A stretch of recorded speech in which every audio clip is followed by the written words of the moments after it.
As you know, oh so often in 2020, we heard this over and over from the Queensland Premier. And as I've always said, my number one priority is to keep Queenslanders safe. Oh, isn't that nice? And of course, she was so richly rewarded at the Queensland election. But we learned today that the Nurses and Midwives Union don't believe that the government of Queensland is keeping them safe. They believe that they have not had enough information about just how secure their PPE is when working in and around COVID-19 patients. The boss of the Queensland Nursing and Midwives Union said this today: "They were extremely concerned that nurses and other healthcare workers treating COVID positive and potentially positive patients are not being properly fit tested for their PPE, and the consequences of this could be catastrophic." Good point. Remember, of course, it was the lack of controls in and around doctors with vaccines that, of course, meant there was the hotel leak that meant Brisbane was locked down.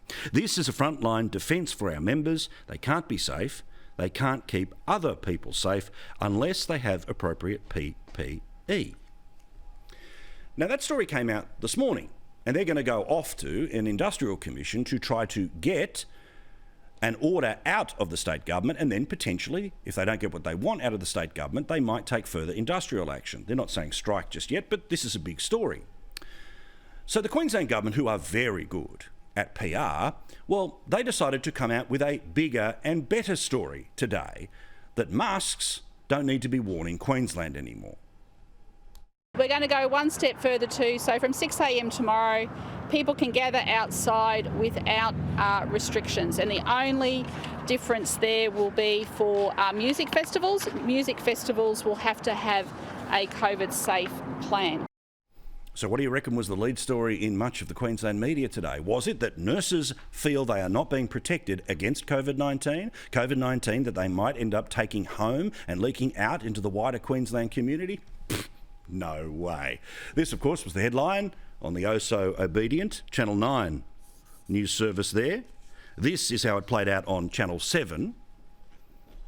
In less than 12 hours, Queensland will be unmasked. Queenslanders have done a mighty job, and I want to thank everyone. It has not been easy over these last 2 weeks. 2 weeks of keeping covered set to end as restrictions ease across the state early tomorrow. Excellent idea. I think we've had very few cases or deaths here, so I think we're fairly good without a mask.